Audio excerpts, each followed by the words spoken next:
In space, Major Collins tries to figure out what her boss wants her to do as the space station she is in begins to collapse. On TV, General Cowrie tells her to get out of there immediately, but then the lights go out and a scary creature lets out a chilling scream. Meanwhile, a boy named Alex is glued to the TV, watching NASA's latest rocket engine test live on multiple screens. Just then, his mother comes in and pleads with him to leave the room.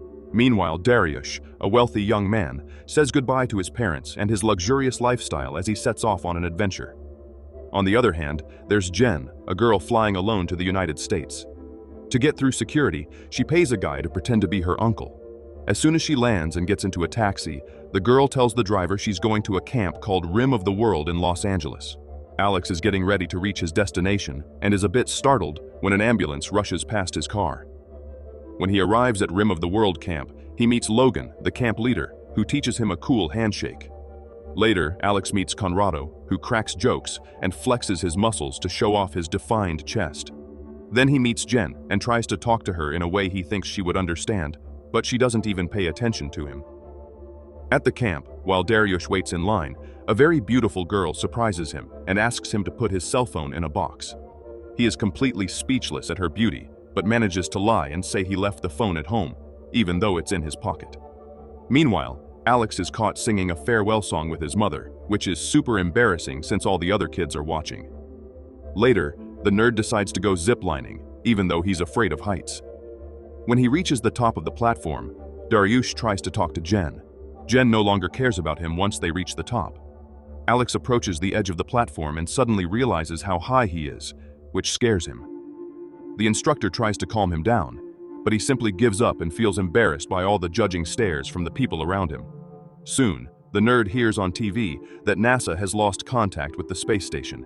The next day, everyone prepares for a trip to the lake, and Dariush joins the adults. He tries to stay in the adult's car, but gets kicked out by the driver. So, he goes to another car and starts pushing Alex to make more room. When Logan finally appears, he delivers the news that his license is suspended, which frightens everyone.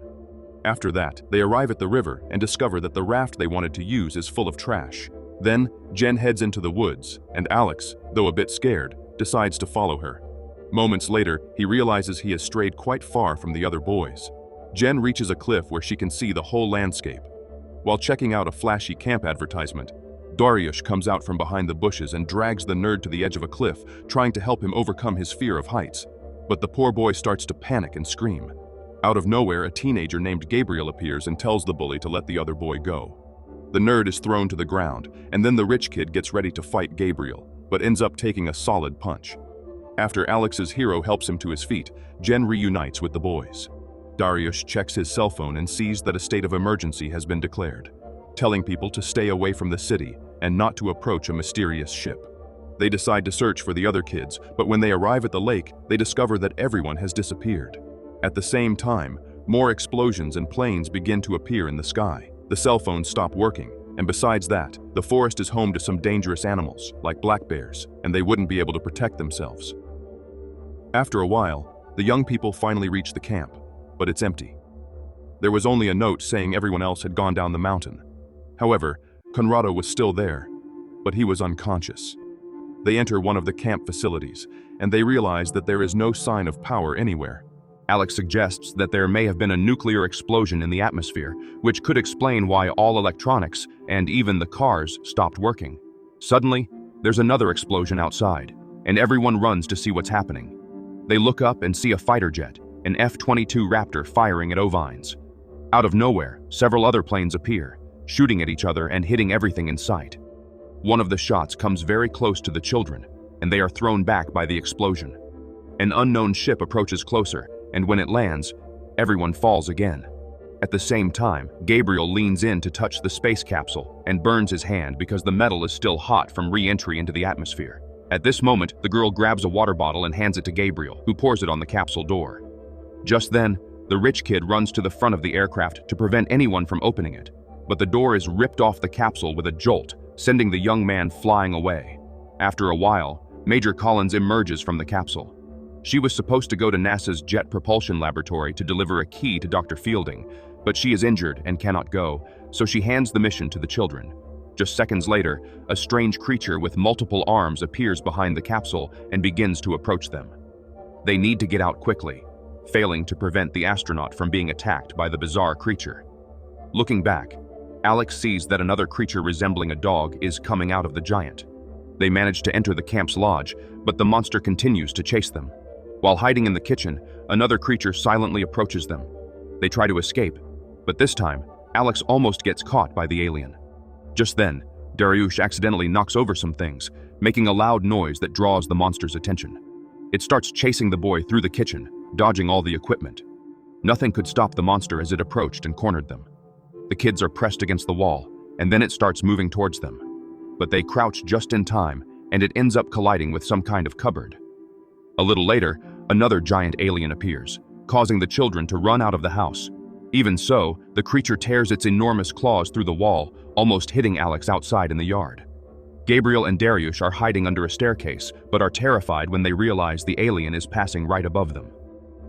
Meanwhile, Alex and Jen end up in a nearby bathroom. They are making noise to attract the monster, and the girl quickly thinks of hiding in the sewage, even though it is disgusting and dirty. The other two leave their hiding place and notice a strange dog moving through the pipes of the house, getting close to finding them. Meanwhile, in the bathroom, the kids stumble upon Conrad doing his business, completely oblivious to the danger about to hit. Just then, the thirsty alien attacks him out of nowhere, and Gabriel and his friend run towards the capsule as the creature approaches.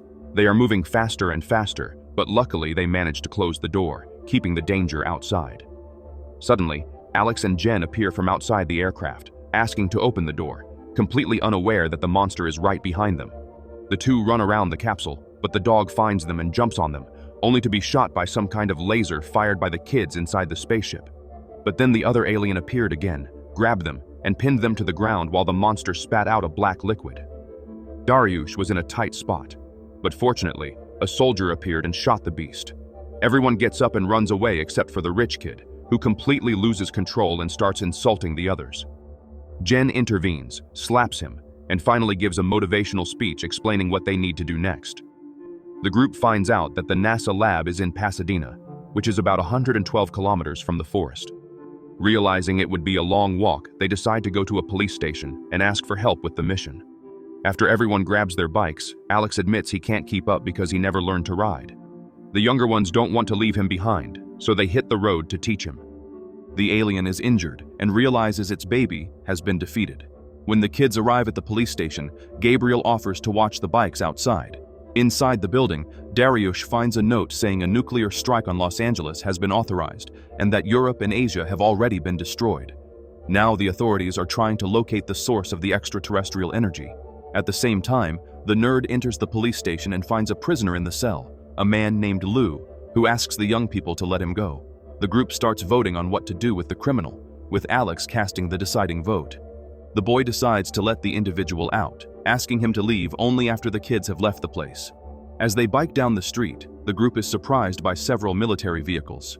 Suddenly, soldiers appear pointing weapons at them. The commander states that the area is not safe, but Alex hands the key to the guy who admits to receiving Morse code messages from Dr. Fielding. They then take a bus to evacuate the area. However, the city starts being attacked by various shots hitting the vehicle hard. After leaving the damaged bus, the youths realize that there are several spaceships in the sky shooting at each other. Furthermore, alien dogs are running across the surface of the Earth, attacking everyone. Further on, the group finds the captain of the soldiers trapped under rubble. He states he will not make it out alive and returns the key to the kids. At that moment, the area is hit by even more powerful shots, causing an explosion, but the children manage to escape in time. Discussing their next step, the young people conclude that they need to find something to eat and rest before walking 60 kilometers to reach the lab. Gabriel claims his home is nearby, but that it hasn't been home for a while. He reveals the whole truth to the others, that he was in the forest because he was arrested, and even if he finds his mother, she doesn't want to see him. Later, they eat at the young prisoner's house, who reveals he was arrested for giving the wrong change to a customer while working, which made the man accuse him of theft, which panicked him, and he attacked the guy. Before sleeping, the group prepares for the night, and Alex is forced to share a bed with the girl, which makes her very happy. During the night, they are awakened by a strange noise outside. Everyone prepares to leave the place stealthily. They walk between the sheets hanging in the yard, but do not notice armed men wearing bizarre masks watching them. One of the guys takes off the mask, revealing the face of Lou, the man they freed from his cell in the police station. At this moment, the children are thankful to find someone they know, and Lou happily says he doesn't intend to hurt the young people, but they have to hand over the key to the lab because it could be worth a lot of money. Alex insists that he won't give him anything, so Lou pulls a knife from his pocket and threatens to cut him. Suddenly, one of the aliens appears and violently attacks the people, quickly destroying them. The boys try to get through the gate, but Gabriel falls behind. He asks Jen to throw the light he will use to divert the monster's attention toward the pool. At that moment, the Terralin cannot bear the weight of the giant, causing him to sink in the water. After defeating the alien during the night, the group of friends gets closer and closer to the lab, but they enter into an endless argument because Dariush blames Alex for freeing the villain from prison. Gabriel gets involved in the fight, and the two roll on the ground. After Jen separates the fighters, the young people make up. Meanwhile, elsewhere, the previously defeated animal rises again, ready to hunt. In a mall in the city, the girl confesses to Alex that she traveled to the United States because her father didn't want her as a daughter, and shows that she is happy to have met her new friends. After leaving the establishment, they find a 1973 Ford Mustang Mach. The electromagnetic pulse does not affect old cars, which drives the boys crazy. Jen accelerates and leaves the parking lot, making the car tires screech. During the journey, they are caught by the bizarre creature that suddenly appears on top of the vehicle. The monster manages to put its claws inside the car, but the driver steers the wheel into a bus stop, causing the creature to fall. As the youths celebrate their victory, the alien returns. At this moment, Jen has the idea for everyone to jump from the moving car. Shortly after, the car falls from the overpass, and the alien is smashed by the impact. However, Alex confesses that the key is not with him, and that it may have been left inside the car. Faced with this situation, Dariush decides to take the risk and go down to where the vehicle is, even knowing that the monster might still be alive. As he approaches the car, the young man realizes that the creature is still breathing, so he sneaks into the car trying to find the key while searching all the compartments of the vehicle. Dariush ends up turning on the sound system, but the key also falls into his hands. As he exits the car, he doesn't notice that the animal is starting to rise. Even with his friends trying to warn him, he then gets a huge scare that almost makes him pass out. The boy crawls back into the car, but soon manages to escape to where his companions are. After a few more kilometers, the young people come across the NASA lab. Inside, they realize that everything is in ruins, so they run to find Dr. Fielding, but find the man already lifeless. The group decides to split up, and each search for their family before leaving the location. Alex notices that Jen has nowhere to go, so all the others become emotional and return to the same place where they said goodbye earlier. Suddenly, the young people hear a voice coming from somewhere and come across General Cowrie on a video call, asking about the status of the scientists, discovering that they have all been destroyed. The man says that the kids will not be able to do anything with the key, and that they must leave the location immediately. However, the nerd insists on doing something to stop the aliens, so the general sends one of them down to the basement to turn on the emergency generators. Jen decides to accept the mission. Then Alex gives her a watch as a gift and receives a kiss as thanks. Furthermore, the boys need to activate an X-ray laser that they will use to defeat the invading beings. The key contains the coordinates of the alien mothership that is orbiting Earth, however. Before they can do anything, they need to realign the satellite on the roof and find a computer to retrieve the coordinates. Alex decides to climb onto the roof to solve the satellite problem, even though he is afraid of heights. Meanwhile, the alien that was hit by the car manages to escape the wreckage. Even though half of its body is trapped between the debris, it regenerates easily. In the lab's basement, Jen manages to get out of the pipes and is startled to find an unconscious woman. Alex also faces a challenge upon realizing that the tower he needs to climb is taller than he imagined. The girl finds the switches and activates them in the order the commander explained. After that, Gabriel checks the computers and inserts the key. Now, they need to wait for the satellite to align so they can activate the weapon. However, the abominable creature appears on the roof and begins to climb the tower, chasing Alex. He quickly adjusts the satellite, and upon reaching the top of the tower, the boy grabs a cable and descends as if on a zip line, managing to escape the monster behind him. In the basement, Jen opens the wrong door and ends up releasing a dog alien that was trapped. The animal ferociously attacks an injured woman on the floor, while the girl tries to leave the location quietly. However, Gabriel reports over the radio that Dariush has begun to feel ill, causing the monster to sense Jen's presence, who runs to a vault in the facilities and slams the door shut with all her strength, ripping off the creature's paw that was about to reach her.